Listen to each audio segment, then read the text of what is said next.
কৃতিত্ব তো সবার, আসলে প্লেয়ারদের কৃতিত্ব সবার আগে। সাকিবকে যতটুকু কাছ থেকে দেখেছি বা ওর সাথে কথা বলে বুঝি বা জানি যে সবসময় is very mentally tough. Shakib wicket দিল জোড়া, তখন মনে হয় না ম্যাচটা আজকে জিততে পারি আমরা।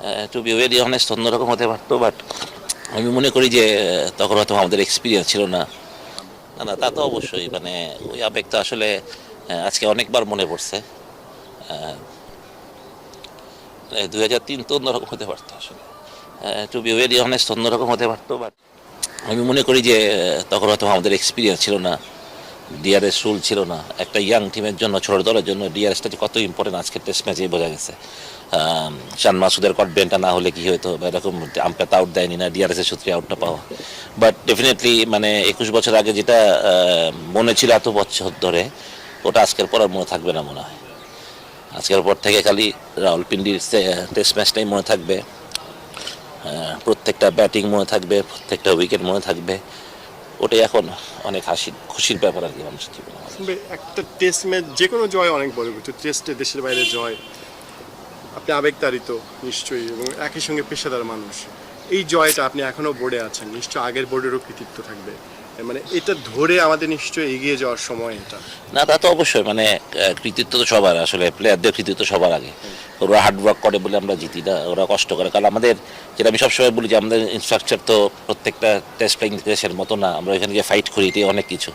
বাট তারপরে ওরা যে এই ছোট পরিসরে, ছোট সীমাবদ্ধতার মধ্যে ওরা নিজেদেরকে মেরে ধরে, বারবার ভালো ক্রিকেট খেলা, আমাদের মুখে হাসি ফুটিয়ে আনে, এটা অবশ্যই কৃতিত্ব সবার। অবশ্যই বোর্ডে যারা ছিলেন বা এখন যারা আছেন বা যারা আগামীতে আসবেন, আমাদের সামনে জ্বরই পালা, আমি এগুলো মনে করি। সত্যি কথা, আমাদের ইয়াং টিম দেখতে ভালো লাগে, যে বাচ্চা ছেলেরা ভালো খেলছে, মাঠে ফাইট করছে। আপনি দেখেন প্রত্যেকটা ছেলে, ইয়াং শরীফুল, নাহিদ রানা কিংবা হাসান, সবাই কত বয়সে ছেলেগুলার।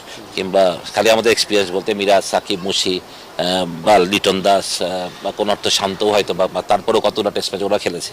বা ডেফিনেটলি মিরাজ, আমি বলি করি সাকিব অ্যান্ড মুশি আমাদের ব্যাকবোন। এবং মুশি আবারও প্রমাণ রাখলো যে এত ইম্পর্টেন্ট প্লেয়ার।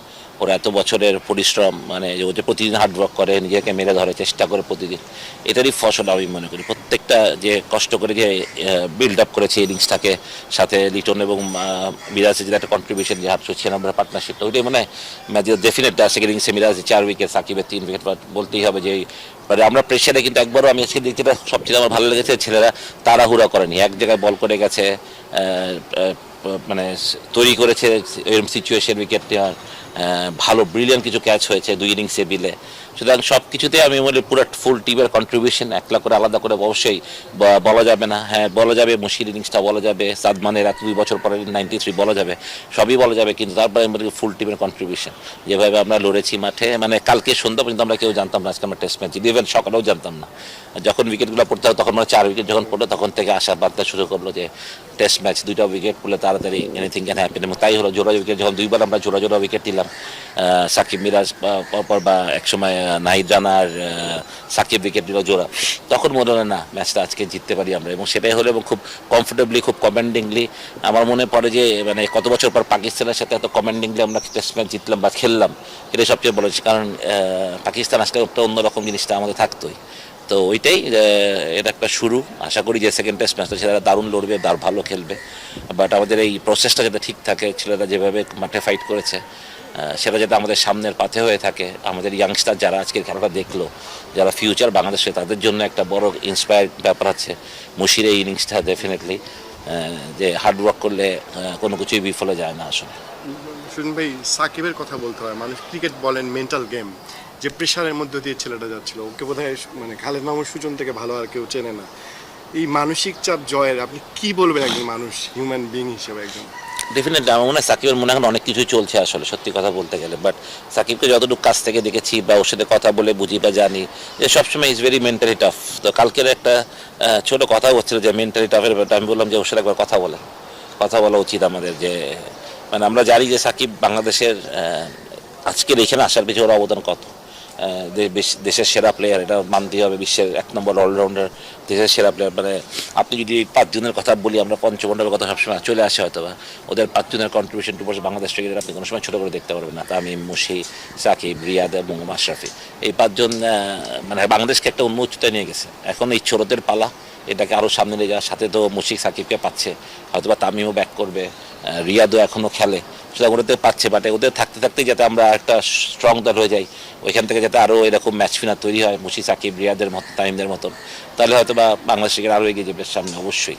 তো বিশ্বাসটা আমাদের আছে, মানে বাইরে থেকে অনেকে অনেক কিছু বলে, বাট আমি জানি যে বাংলাদেশের পাইপলাইন কোনো সময় মানে আমাদের, আমি যেটা বারবার বলি, আমাদের ইনস্ট্রাকচার নেই, আমাদের খেলার মাঠের অভাব আছে, আমাদের ইনডোরের অভাব আছে, কিন্তু আমাদের প্লেয়ারের অভাব নেই, আমাদের অনেক প্লেয়ার আছে যারা পাইপলাইনে রেডি। আপনি যদি বর্তমান টিমটা দেখেন কতগুলো অন্য 19 প্লেয়ার এখানে খেলছেন, আপনি নাম বলতে পারতে পারবেন কতগুলো ছিল। সুতরাং যে আমাদের প্লেয়ারের যে অভাব আছে তা না, খালি আমাদের আরেকটু নিজেকে গুছিয়ে নিতে হবে, আমাদের কাজগুলোকে আরেকটু গুছিয়ে নিতে হবে, আরেকটু স্ট্রাকচার ডেভেলপ করতে হবে, ক্রিকেট ছড়িয়ে দিতে হবে সারা দেশে, তাহলে হয়তো আমরা একসময় বলতেই পারি যে বিশ্ব চ্যাম্পিয়ন হওয়ার জন্য আমরা ফাইট করতেই পারি তখন। সুজন ভাই, এই টেস্ট সিরিজের আগে চট্টগ্রামে ক্যাম্প হয়েছে, বাংলাদেশ টাইগার্সের সিলেটে ক্যাম্প হয়েছে, ঢাকায়ও ক্যাম্প হয়েছে, এবং এই টেস্ট দলের যারা মূল সদস্য, যারা নিয়মিত শুধু টেস্টই খেলেন, মুশফিক এবং মিরাজ বাদে, তারা সবাই ওই জায়গাটায় অনুশীলন করেছেন, ক্যাম্প করেছেন, মুশফিক মিরাজও পুরোটা সময় ছিলেন। আপনার কাছে কি মনে হয় এই সাকসেসের পেছনে ওই ক্যাম্পগুলোই সবচেয়ে বেশি অবদান রাখে, এবং যারা তাদের নিয়ে দিনের পর দিন পরিশ্রম করেছে? আমি যেমন চট্টগ্রামে ছিলাম কারফিউর সময়টায়, আমি দেখেছি কিভাবে ক্যাম্পটা চলেছে, তো ওই কোচদেরই কি সবচেয়ে বেশি অবদান এই সাকসেসের পেছনে? ডেফিনেটলি। মুশি আমাকে ফোন করেছিল যে শুন ভাই, আমরা তো যেহেতু টি20 ওয়ার্ল্ড কাপ যাবে, আমরা টেস্ট প্লেয়াররা যেহেতু সামনে টেস্ট ম্যাচ আছে অনেকগুলো, আমরা কেন ক্যাম্প তো খুব ভালো আইডিয়া। আমি জালবের সাথে কথা বললাম, জালবে ওরা করতে চাই, আমরা একটা কোয়াইবি অর্গানাইজড একটা ক্যাম্প ওদের জন্য আমাদের লোকাল কোচদের দিয়ে। তো তার সাথে সাথে এই কাজটা দিয়ে হলো, আমরা ওইভাবে প্ল্যান করলাম যে ক্রিকেট অপারেশন থেকে প্ল্যান করলাম যে কীভাবে আমরা পাঠিয়ে দিতে পারি ওদেরকে তাড়াতাড়ি, এবং ডেডিকেটেডলি মেন কথা হচ্ছে যে এটা যাওয়াটাই বড় কথা ছিল, ওদের যে একটা ইচ্ছা ছিল ভালো কিছু করার, সেটা কিন্তু ওরা করেই দেখেছে। এবং যেটা প্রশ্নটা ছিল যে আমাদের লোকাল কোচ, আমি সবসময় আমাদের লোকাল কোচদেরকে অনেক মূল্যায়ন করে, আমি চাই যে তারা অনেক ভালো কোচেস, তারা যে ছেলেদের সাথে কাজ করে তখন তারা মন খুলে কাজ করে, সত্যি কথা বলে মনের কথা মতন, কারণ ছেলেরাও তখন তাদের সাথে খুব কথাবার্তা ফ্লুয়েন্ট থাকে, যে কী হচ্ছে না হচ্ছে বোঝার ব্যাপারটা থাকে।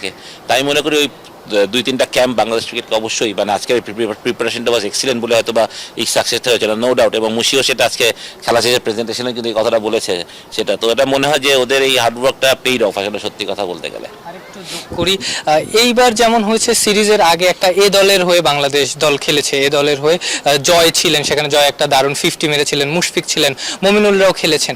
আপনার কাছে কি মনে হয় যে কোনো টেস্ট সিরিজের আগে যদি এ দলকে ওই দলের সাথে খেলানো যায়, এরকম সাকসেস আমরা নিয়মিত পাবো? অবশ্যই এটা হতেই পারে, কিন্তু এটা তো সবসময় সম্ভব হয় না।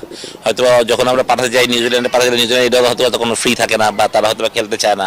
বাট হ্যাঁ, এরকম যদি হয় তাহলে একটা ভালো ট্রেনিং হয়, যেমন মুশির আগে চলে গিয়েছিল পাকিস্তান কান্ডিদের সাথে, আগে একটা প্র্যাকটিস ম্যাচ খেলা, মানে এই টিমের সাথে খেলা, মানে একটা সুযোগ পেয়েছে খেলার, সেটা দারুণভাবে কাজে লেগেছে। আর একটা জিনিস ছিল যে আমাদের অপারেশনের একটা ডিসিশন ছিল, যেহেতু এখানে দেশের অবস্থা তখন ভালো ছিল না, ট্রেনিংয়ের একটা ব্যাঘাত ঘটছিল, ফরেন কোচরা আসছিলেন না কাজ করতে, একদিনও মাঠে আসেননি তারা, তখন আমাদের প্ল্যানটা ছিল যে আমরা তাদেরকে পাকিস্তান আগে পাঠিয়ে দেবো। এটাও একটা ভালো কাজ হয়েছে আমি মনে করি, যে শিডিউল ডেট থেকে 4-5 দিন আগে তারা গিয়েছে, সেটাও একটা ভালো কাজে দিয়েছে আমি মনে করি।